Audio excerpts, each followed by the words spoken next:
Jimmy Spoon and the Pony Express 2 Rodeo. Piles of shoveled snow were on the shady side of Main Street, where women in wool capes and bonnets began to gather.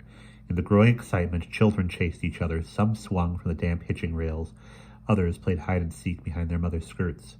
Most of the men made themselves appear important by inspecting the corral of wagons that now formed an arena in the wide street. They inspected ropes.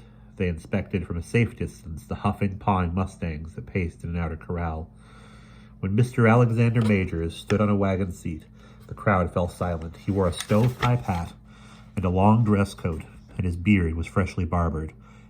"Ladies and gentlemen," he yelled with raised arms, "this is not for the faint-hearted nor the pale in spirit. We have wild horses, and we have boys who want to ride 'em. Come April, some boys will be racing across the territory where unsavory thugs and outlaws wait in ambush, folks, where hostile Indians are looking for scalps. But I am looking for heroes today, ladies and gentlemen, heroes who will help deliver the mail between the east and west coasts faster than ever before. Now let's see what these boys can do." The crowd roared with enthusiasm. The boys waited by the horses, threw hats in the air, and congratulated one another, as if they were already galloping across the desert. Out of nearly 60 confident boys that noon, just 23 would stay in the saddle long enough to buck around the ring. Only 11 of them would be hired by Russell, Majors, and Waddle to be Pony Express riders on the most rugged and dangerous route of all, Salt Lake City to Reno and back. As wranglers boosted each contestant into the saddle before opening the chute, they wondered if these boys realized what they might be getting into. There were 12-year-olds half as tall as the horse, thin boys lighter than their sisters, boys who'd never ridden anything except a bumpy plow seat. One by one, they slid off or bucked off or chickened out at the last minute. By 2 o'clock, the Cohn brothers had each made it 3 times around, and each survived a furious bucking stallion. Penn Haley made it twice with a safe leap out of the saddle. Jimmy sat on a post by the corral, calmly waiting for his turn. He was pleased to see a cluster of girls watching him from the second-floor porch of his father's store. There was no mistaking his twin sister Nan in her blue cloak, and next to her Lillian Zimmerman, red-cheeked from the frosty air. His parents were also watching with his older sisters and little brother. They waved and called Jimmy's name every time he looked up. The atmosphere was that of a holiday. As most businesses had closed, the fire brigade's band played patriotic marches, and Mr. Diggle put his popcorn wagon to work, filling the air with the luscious aroma of hot buttery corn. The night before, when Jimmy had talked to his family about the newspaper article, his father's eyes lit up. With a dreamy look, he exclaimed, "By Jove, son, if I were your age, I'd do it.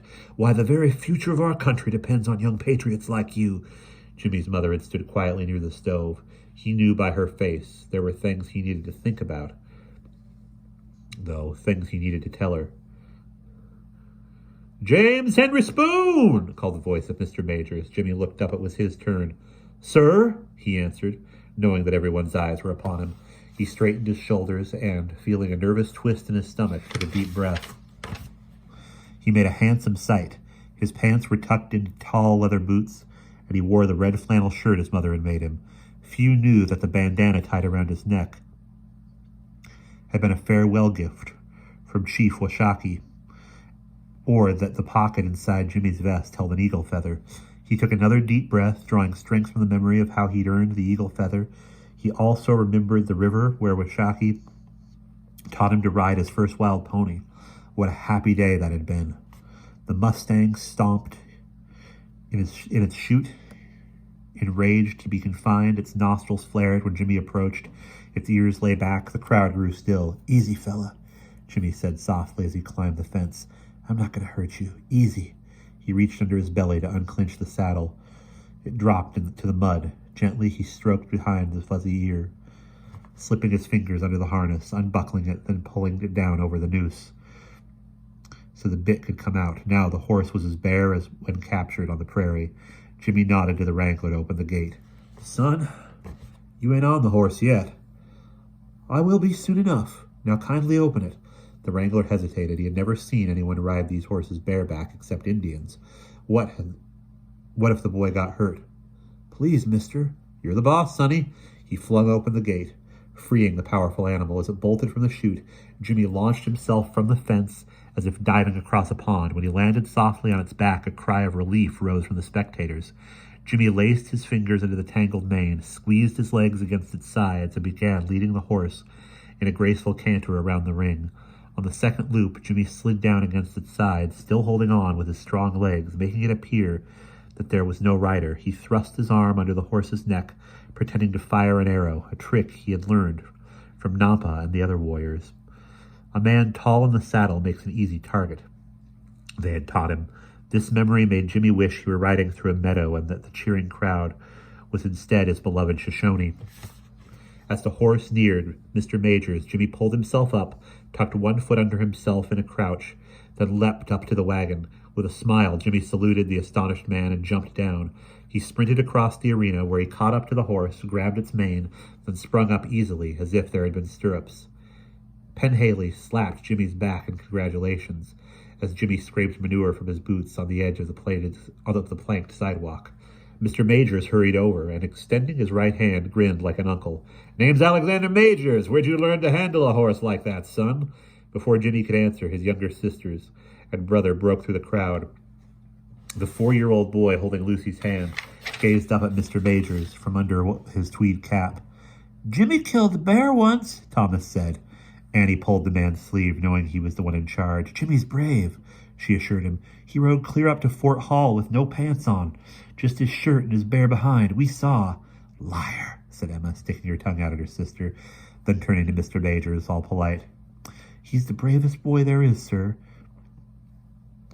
He's Chief Washkey's blood brother. Just ask Pa, and he speaks Shoshone as good as English." Mr. Majors was amused by the children's reports.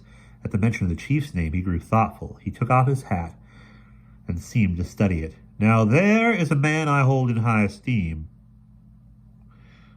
Washakie, a man of peace. We met several years ago at Fort Hall." Jimmy felt his throat tighten. He was proud to be Washakie's adopted brother. Hearing a stranger speak fondly of the chief made Jimmy realize how deeply he missed him. "Sir?" he said, swallowing hard just to keep his voice from breaking.